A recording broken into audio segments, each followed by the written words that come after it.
On July 1st, 1997, the proud red, white, and blue Union Jack, the symbol of a once mighty and powerful colonizing force, was replaced with the scarlet-colored emblem with 5 golden stars.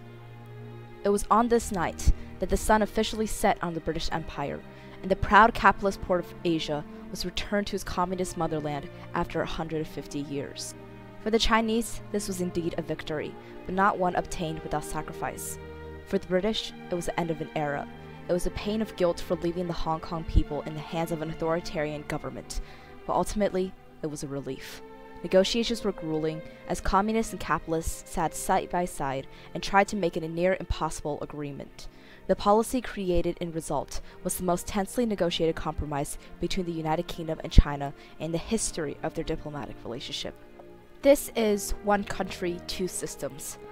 How a seemingly irresolvable conflict over Hong Kong ended an unprecedented compromise. Hong Kong was first ceded to the United Kingdom in 1842, after China lost the First Opium War. In 1860, a second Opium War broke loose, one that the weakened China lost again, causing the British to gain the Kowloon Peninsula. With China's power waning, the British took this opportunity to create a 99-year lease on Hong Kong in 1898, scheduling the handover date to an unforeseeable time in the future. Over this 99-year period, Hong Kong and mainland China took 2 very distinct paths. In the late 1940s, while China was facing upheaval and difficulties as a result of the Communist Revolution, Hong Kong became a financial honeypot, attracting trade and foreign exchange. While China remained hostile and closed off its borders during the Cultural Revolution, Hong Kong acted as the Ellis Island of Asia, providing a safe haven for those who, above all, sought freedoms and opportunities China could not provide. However, nothing gold can truly stay, as China never forgot about the island that was stolen from her. China started to develop her position on the issue of transfer of sovereignty in the early 1970s, drawing international concern, as the government opposed providing Hong Kong and Macau with independence. Huang Hua, the Chinese ambassador to the United Nations, issued the following statement in March of 1972. The questions of Hong Kong and Macau belong to the category of questions resulting from the series of unequal treaties which the imperialists imposed on China. Hong Kong and Macau are part of Chinese territory occupied by the British and Portuguese authorities. They should not be included in the list of colonial territories covered by the Declaration on the Granting of Independence to Colonial Territories and People. From the start, China's position was non-negotiable. Both Hong Kong and Macau were going back to China, period.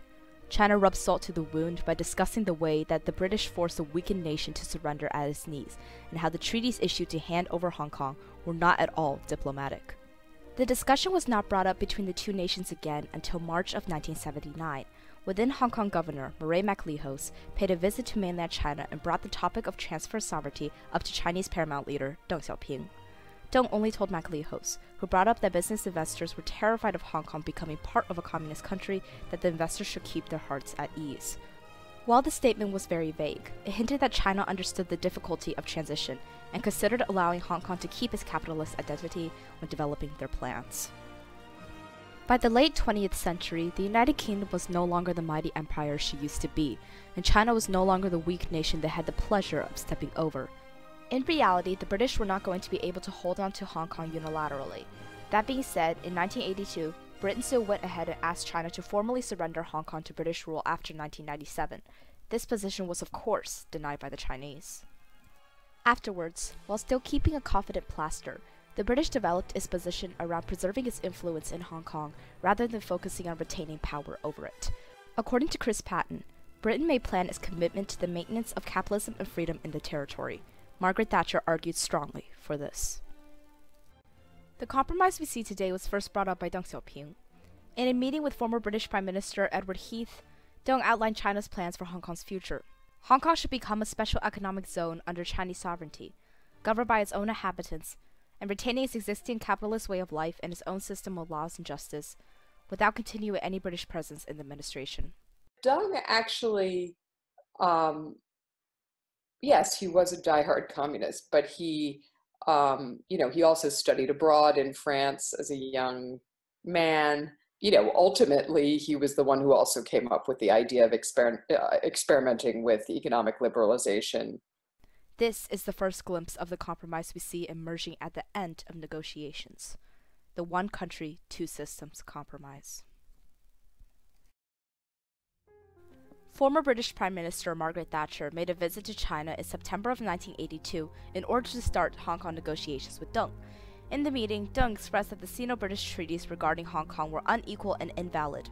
Thatcher responded that while the treaties were unequal, they were valid in international law. Deng became very upset at hearing those words and informed Thatcher that China regaining control over Hong Kong was not negotiable. He emotionally stated the following words: "On the question of sovereignty, China has no room for maneuver. To be frank, the question is not open to discussion." And so a grueling period of negotiations began.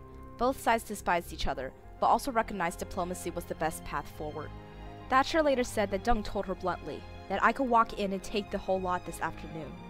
To which he replied that there's nothing I could do to stop you, but the eyes of the world will now know what China is like. With that statement, the Chinese recognized that they had to continue peaceful diplomacy. Taking Hong Kong by force would have caused China's reputation to be tarnished in the international perspective and in the eyes of the Hong Kong citizens themselves. Many more citizens may very well leave the island, which would mean that China would have killed the goose that laid the golden eggs. After more than a year of minuscule progress, which was frustrating and grueling for both sides, China issued an ultimatum. If a decision wasn't reached by September 1984, China would announce its decision on the future of Hong Kong unilaterally. As a result, the Hong Kong currency plummeted, and the British frantically agreed to continue negotiations. In a letter to Chinese Premier Zhao Ziyang, Thatcher announced British concession of Hong Kong, and finally allowed the Chinese to declare that there will be no British administration in Hong Kong after 1997. In September of 1984, China and the United Kingdom drafted a joint declaration, which was later ratified in May of 1985. The joint declaration outlined the future of Hong Kong and its citizens.